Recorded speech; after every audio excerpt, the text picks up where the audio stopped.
In front of me is Honor 8, and let me show you how to activate or deactivate Dialpad tones on this device. So at first, just take a quick look. As you can hear, currently there is no sound connected with each of clicks.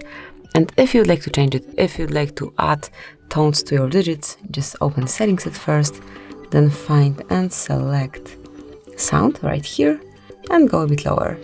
Here you will notice Dialpad tones, so just mark it, and you can pick either default or melody. Let me pick melody because default is the sound that you already know, and maybe some of you don't know the melody yet, so let me show you how it works right now.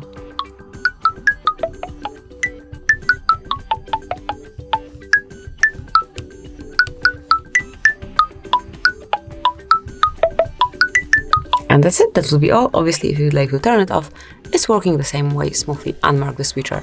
So this is it, that will be all. Thank you for watching. Please subscribe our channel and leave the thumbs up.